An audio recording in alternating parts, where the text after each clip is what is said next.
Hey everybody, Scott Steen with the winnersandwhiners.com, coming to you from the Pat Summerall studio deep in the bowels of the Winners and Whiners Sports and Entertainment Complex to talk about the wild card weekend. Woo-hoo-hoo! It's here, baby. After just 17 weeks, it is time for the playoffs, and we've got a couple good ones to start out. We're going to start off with the Saturday games, in particular the early game. And before we get going on that, I'll do my usual housekeeping stuff. Don't forget to like and subscribe. Check out the websites. Check out winnersandwhiners.com and statsalt.com for deep dives in not just the playoff games, but every sporting event going on in America every single day. If you can bet on it, you can bet we're writing about it, all right? So make sure you check that out. Make sure you give me some comments. Let me know what you think of my picks. Let me know what you're playing. Let me know any other games you're on. Doesn't even have to be one of the playoff games. If you're on a college game or an NBA game, throw that up in the comment section. Get it right. I will. I'll give you an official shout out, a little woo-hoo in the shout outs at the end. So, all right, with all that out of the way, everybody, here we go. Kicking off, as it were, our first game. This comes in the AFC. This is a little rematch from the AFC South as the Indianapolis Colts head to Houston to take on the Houston Texans. Houston's is a 1.5-point favorite as of right now, and the total in that game stands at 48. The tail of the tape for these two teams, it goes a little something like this. Indianapolis 10-6 straight up on the year, 8-7-1 against the number, and the over-unders 8-8, exactly half have finished over the total. Houston Texans, one game better, 11-5 straight up, 7-6-3 against the spread, and 7 times has the over cashed versus 9 unders on their season. These guys, like we said at the top, they know each other very, very well. They play each other 2 times a year, and for the last 6 games over the last 3 years, these 5 of these 6 games have been decided by 6 points or less. 3 of those 3 games have been decided by 3, including both contests this year. They split the season series with each visiting team picking up the 3-point win. When I started doing research on this, one of the things that kind of caught my attention is both of these teams are surprisingly close on defense. You think of Houston as the strong defense, and Indy kind of using defense as an afterthought, but that's not necessarily the case this year. In fact, Indy actually was a little better at yards per game that they've surrendered. They were 11th in the NFL versus 12th for the Texans. They gave up 4 yards less per game than the Texans did. Houston did have 5 more sacks on the season. They both had 15 interceptions, and the Houston defense allowed 19.8 points per game, which was 4th, while the Indy defense allowed 21.5 points, which was 10th. Now, a little bit of a caveat on the numbers for those two teams.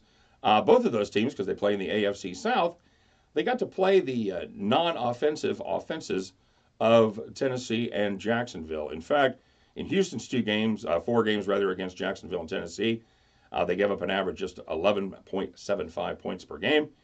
And in Indy's 2 games against those weak sisters, they gave up just 14.75 points per game. So that definitely gave a big assist to their yearly average, playing a quarter of their games, playing 2 games apiece, rather, an eighth of their games against those 2 teams. So, how do they do against each other? We're going to find out. It's been 2 tight games, like I said, and they kind of went. Both teams got big leads, and then they were allowed the other team to kind of get back in it. The bigger difference between these 2 teams really comes on offense. Indianapolis Colts averaging 386 yards per game. That's good for 7th in the NFL, while the Texans average just 363. Not bad, but right in the middle of the pack at 15. Indy scores 27.1 points per game, good for 5th, while Houston puts up 25.1 points per game. That is good for 11th. They both run the ball very similar, although Houston runs the ball more often. When they do run, the average is very close to the same. Houston rushing for 4.3, Indianapolis for 4.2. This is kind of as so much of the NFL is this time of year, this season for both of these teams has been a story of injuries. Early in the season, it looked like Andrew Luck maybe needed another year to get over his shoulder problems. He was not good for the first part of the season, and it didn't help that his receiver, his favorite receiver, um, Hilton, was banged up. He missed 2 games. He was banged up for the other ones, and in that period of time where he was banged up, where Luck didn't look great, Colts were 1-5. Everybody thought they were dead in the water. Um, um, T.Y. Hilton started the last 10 games. Over that stretch, the Colts went 9-1. Hilton has also been a Texan killer down there in Houston. Over his six games in his career, he has put up an average of 133 yards per game down there in the dome, in the friendly confines in Houston. They may be without wide receiver Ryan Grant, but they've got pretty good depth.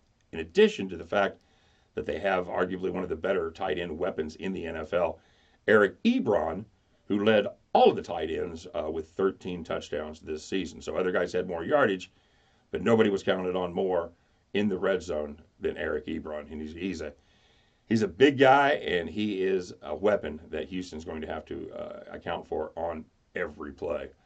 For Houston, the big loss for them, and you're not going to hear a lot about it, but it's Demaryius Thomas. And even though he wasn't targeted a lot, usually in the 5 to 7 range per game, what he did do was take a lot of the pressure off of Hopkins. He is going to allow his absence is going to allow more double teams against Hopkins. He was kind of banged up in his own right. He's going to start, but again, you're in the 18th week of the season, so none of these guys are at 100%. But Hopkins is definitely hobbled just a little bit. Looks like they're going to get Kiki QT back. He's missed 5 games in a row with a hamstring injury, but he's going to give it a shot, so that will help a little bit. But we'll see what happens. As far as these guys this year, Indy beat them once, despite the fact that it went to overtime. They beat them. Houston beat Indy in Indy by 3 points, in spite of the fact that Indy fumbled twice inside the 5-yard line. So they basically just handed the Texans 14 points and then had a furious comeback there at the end to send it into overtime.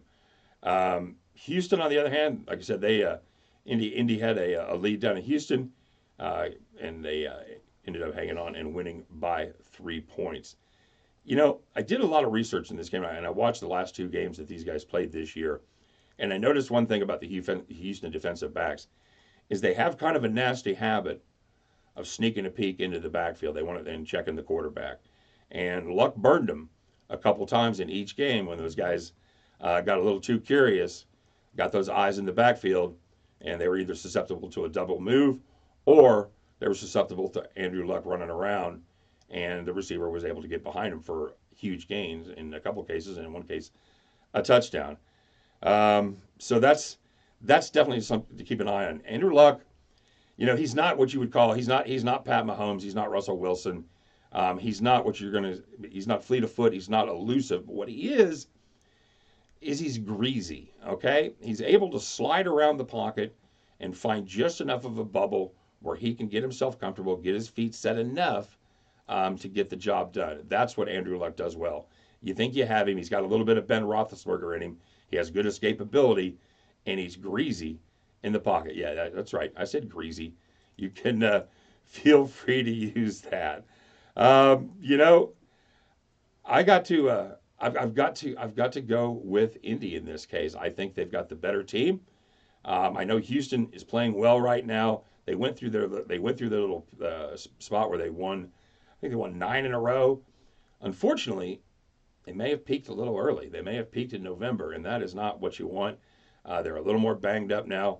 I think Indy and Oliver Luck. There I am. I'm old. How about Oliver Luck's son Andrew? I think Indy and Andrew Luck come in. T.Y. Hilton does his thing as he always does in Houston. I think they put up enough points to get it done. I'm going to take the Indianapolis Colts plus the 1.5 points. So get down with me. Put a little money on the Colts. At the end of this game, we'll grab those tickets, and you and I will head back to the window. Take care, everybody. Good luck. We'll see you on the next video.